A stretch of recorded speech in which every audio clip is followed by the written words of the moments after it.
Hello guys, happy 2022. Welcome back to the channel. This is Leleonthego. I am happy to have you back here. Remember, this channel is really a journal of a 35-year-old single woman who is embracing life, being very open, very what's the word? Not exposed, but you know what it is. But anyway, welcome back. I wanted to share a few things. I don't want to make this video so long, but I do have a lot of little things to share. So anyway, the first thing is, I know the beginning of the year, everybody's doing their vision board. There's a lot of people, different YouTubers are doing videos on that. But I came across the best way to do one is through like Canva and creating a wallpaper. A lady, one of the YouTubes I just randomly found, was doing it this way, and it was pretty easy. It took me like an hour and a half to do it. And I'm not a big fan of cutting stuff out, pasting, doing all that like vision board parties. No, I'm more of this is what my resolutions that I usually do at the end of the year, about like December 31st. I write everything out, everything I want to do, personal, financial, career, relationships, faith, everything. And I put it all on a page and I write bullet points. So I don't know if I mentioned it in my past video, but I broke mine down a little different by like quarters, so I can really attain them much more efficient, and of course attain them at all, because there's a few things that are always gonna get messed up. But and instead of calling my wallpaper, I use it as on my phone as my wallpaper. Instead of calling it vision board 2022, I called it prayer board 2022, because these are all things I normally pray about or hope to attain, and I wasn't very specific to every little task. It was more like very broad, and things just to hope to accomplish or have closer to the end of the year or anytime, pretty much. And also every year I have like a theme for what I'm gonna do throughout the year. So I titled this particular year Best Next Move, right? So I was listening to something, and the lady was saying that I guess she was planning on changing careers or taking a break, and she was saying that she wants to now move towards her best next move. And then when I wrote that down, I'm like, oh no, it should be the next best move. But when you really think about it, it's your best next move, because when you phrase it that way, in my mind, when you phrase it your best next move, it's like you already know whatever move you're going to make is going to be the best for you at the time with the information you have. That's the way I thought about it, rather than saying your next best move, because rather letting the move dictate if it's going to be the best for you or not, you are going to, whatever decision you make, that's going to affirm your move, and it's going to be the best regardless if it results in the way that you want it to. So I made sure I wrote best next move on my resolution paper. And I found this quote, which was perfect. It says, "We must be willing to let go of the life we've planned so as to have the life that is waiting for us." And this is really important to that whole like slogan, best next move, because I know for me, maybe you guys too, you can share.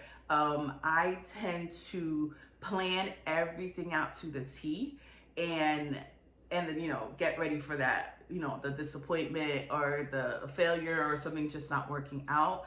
But instead, if I just have my planning open enough that that there's a life waiting for me, and I gotta have do it the way it's planned already. I can't change certain things, and understanding that I can't change certain things, I can't have a certain outcome that I would want automatically. So I'm going to move according to what is already planned, what's ahead, rather than planning it so much that I'm so like structured to what I think is going to happen, what I plan to the T is what I expect to happen. So, and remember my book that I was telling you, it's from Suzanne Jeffers. It's Embracing Uncertainty. And as I mentioned, this book really is kind of opening my eyes a little different to understand that you're going to have disappointments. Of course, life is going to have disappointments, but it's the way you see it. Instead of hoping for things to happen, just think about what it would look like. And if you think about how it could look like, good or bad, you're kind of not setting yourself up to be disappointed or putting the expectation that is going to be perfect. So, I mean, everything falls into place, I think, when you really open your horizon and just see things differently. So I hope you guys do the same for 2022. I also wanted to mention, you know, as the year started, I'm trying to figure out, like, I want to have plans, certain things I want to do closer to the middle and the end of the year. And I was like, okay, there's some things I'm going to have to change. So these are 3 things I'm changing for the new year. Oh, not for the new year, just for the year in general. Because I realized after like really sitting and thinking, like, what have I been doing? How have I been spending my resources? Yeah, I'm sure you probably have some of them as well. So these are the 3 things I know I'm going to immediately change. Okay. So because I am really big on supporting like small businesses, I looked at my credit card statement, guys, and I use my credit card for everything. Something could be $2 and I'm going to use my credit card just because I like knowing that I'll get some level of points over time. I get to upgrade hotels. You know, my flight sometimes gets paid for these points. So I use my credit card for absolutely everything. So I know some people are like, no, cash, cash, cash. But think about, you know, if you like going and doing nice things, these having points to upgrade certain things or go certain places might be good for you. But you got to be good with, you know, knowing how to, you know, knowing that you have money to pay for it and paying it immediately so you don't get any fees. You just got to be more responsible. But anyway, I really go out to support small businesses, people that I know, or just small businesses and overall. So I bought little things I didn't really necessarily need, or I felt like, you know, maybe somebody else can use it. So I've done a lot of that in the last couple months. And boy, let me tell you, my credit card bill is like, hey, way up. It's like $50 here, $100 here, this, that. But yeah, so I'm gonna, like, you know, pump my brakes. I'm probably gonna try a no spending week where I don't spend, or a month, just not buy absolutely nothing, anything, nada, okay? I'm gonna try that. Another thing is, my cousin and I were kind of going through our expenses, and she's gonna cut off our Amazon, or her Amazon account. So, you know, I usually pay her and we kind of share it. So she said, you know what, she's cutting off Amazon completely.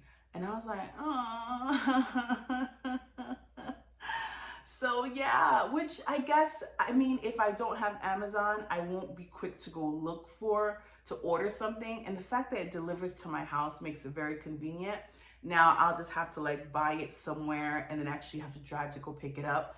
But yeah, so she's gonna cut us off on Amazon, which is gonna be good. I mean, not only you paying the 100 whatever fee a year, I mean, that's whatever, but it also entices you to buy stuff whenever you think you need it. And there's some things, oh my gosh, I bought like a webcam for my computer.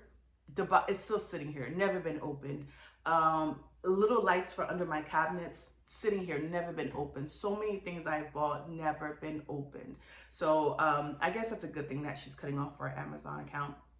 And then, you know, my birthday's coming up. The third thing, you know, birthday's coming up, and I was watching my sister, a Naturally Amused Tourist, her videos. That's my sister, and she usually travels, and I'm always with her. And we did for my birthday a stay at Key West in Marathon.